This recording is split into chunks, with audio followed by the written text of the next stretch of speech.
আবু বকর সিদ্দিক ডাক দিয়া কয়, ও ভাইরা, আমার বেলালকে মাইরেন না, আমার বেলালকে মাইরেন না, এই মা আল্লাহ সহ্য করবে না, একটা বার আমার বাইটারে আজাদ করে নেওয়ার সুযোগ দাও। এবার ওরা বলতেছে, উমাইয়ারা বলতেছে, না না, নিতে গেলে টাকা লাগবে, টাকা লাগবে। এবার আবু বকর সিদ্দিক রাদিয়াল্লাহু তাআলা আনহু বলতেছেন, আমি আমার দ্বীনের জন্য রাসূলুল্লাহর কদমে সব সম্পদ ব্যয় করে দিয়েছি, আমার কাছে টাকা নাই, ঘরও টাকা না, তাইলে টাকা ছাড়া আজাদ করা যাবে না। এবার আবু বকর সিদ্দিক রাদিয়াল্লাহু তাআলা আনহু বলতেছেন, এ ভাই, আমার কাছে যদিও টাকা নাই, একটা গায়ের চাদর আছে, একটা গায়ের চাদর আছে, এই চাদরটা দিয়ে আমি নামাজ পড়ি, এই চাদরটা দিয়ে আমি সতর ডাকি, এই চাদরের বিনিময়ে আমার ভাই বেলালকে আপনি আজাদ কইরা দেন। এবার চাদরের বিনিময়ে বেলাল রাদিয়াল্লাহু তাআলা আনহুকে মায়ের থেকে আজাদ করে নিয়ে গেল। নেওয়ার পরে কোথায় গেল জানেননি? আশার ঠিকানা, প্রেমের ঠিকানা সোনার মদিনা। যাওয়ার পরে গো এবার নবীর কাছে যাইয়া ডাক দিয়ে, নবী গো, ও মায়ের নবী, অর্থাৎ নবীর কাছে গেল মক্কা কিংবা মদিনা। নবীর কাছে যাওয়ার পর নবীর ডাক দিয়ে, নবী গো, আপনার কাছে একটা প্রেমিক নিয়ে এসেছি। প্রেমিকটা আনতে যাইয়া আমার গায়ের চাদরটা বিক্রি করে দেওয়া লাগছে, গায়ের চাদরের বিনিময়ে এই বেলাল রাদিয়াল্লাহু তাআলা আনহুকে আমি আজাদ করে আনলাম। আল্লাহর হাবিব ডাক দিয়ে, বেলাল, তুমি কার জিকির করেছো? ভাই আমি আল্লাহর জিকির করেছি। আর কার স্মরণ করেছো? আপনি নবীর প্রেমের গান গেয়েছি।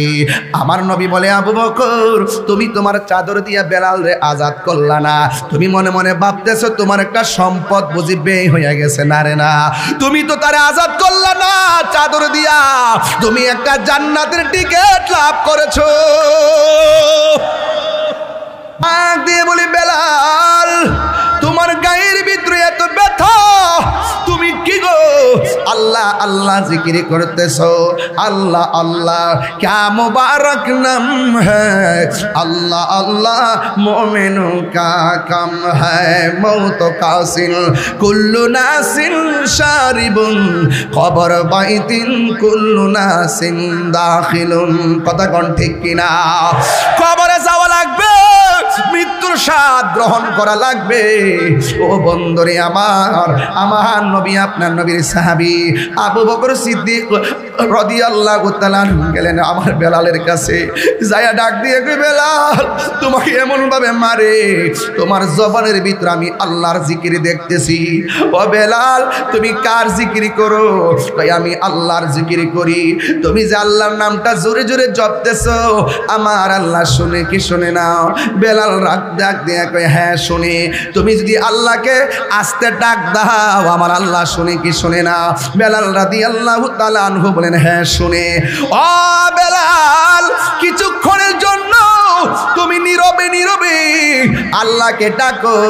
বেলাল রাদিয়াল্লাহু তাআলা আনহু বলেন, আমি কার ডরে আল্লাহর নাম আস্তে জপতাম?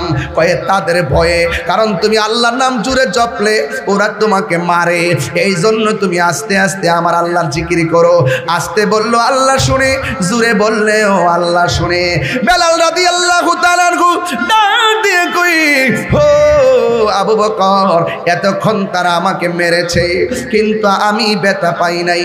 এখন যা আপনি বলছেন মায়ের ভয়ে আমি আল্লাহর জিকিরটা আস্তে আস্তে করার জন্যে, আবু বকর, আমি বড় কষ্ট পেয়েছি মরণের ডরে।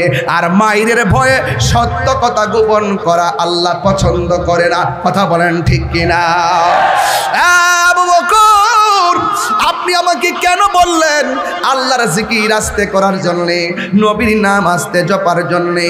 আমি কালিমা পড়ছি, লা ইলাহা ইল্লাল্লাহ মুহাম্মাদুর রাসূলুল্লাহ সাল্লাল্লাহু তাআলা আলাইহি ওয়াসাল্লাম। ও যুবকের দল, কি ভাষায় ওয়াজ করব? বেলাল রাদিয়াল্লাহু তাআলা আনহু বলেন, আমি আল্লাহর জিকির করতেছি, করব, কিন্তু আপনি আমাকে কেন বললেন আমি আল্লাহর জিকির আস্তে করার জন্যে? মাটির পাতিল চিনেন এমনি মাটির পাতিল যখন বাজারে বিক্রি করতে নেওয়া হয়, পাতিলের মধ্যে টুকা দিয়ে দেখে পাতিলটাকে ফাটা নাকি ভালো, ভালো হইলে ভালোর সুর ধরে আর কাটা হইলে কাটার সুর ধরে। আপনি আমাকে কেন বললেন আল্লাহর জিকির আস্তে করার জন্যে?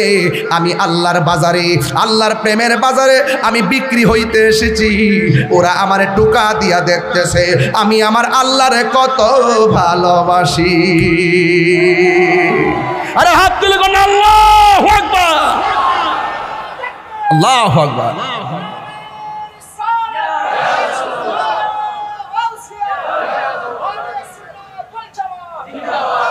এই ওখিয়াবাসী, আল্লাহ প্রেমিকরা কি আল্লাহ ছাড়া কাউকে সেজদা করে? এদিকে আওয়াজ আসতেছে। সবাই যে আমার আই লাভ ইউ বলতে আছে এমন কিন্তু না। কিছু কিছু লোক আসছে আমি কি কই এটারে কাইটটা নিয়ে সারবার লাগা, ঠিক নি? কিছু কথা মিলে গেলে আলহামদুলিল্লাহ, না আমরার সাথে না মিললই কালকে কইব দেহ কি কইছে। কিছু কিছু লোক কিন্তু আসছে ধরার জন্য, কিন্তু আমাদের কথাগুলো আর কি বুঝতে চায় না। বেলাল কি মায়ের ডরে আল্লাহর নাম ছেড়ে দিছে? সেজদা কি আল্লাহ ছাড়া কাউরে দিছে?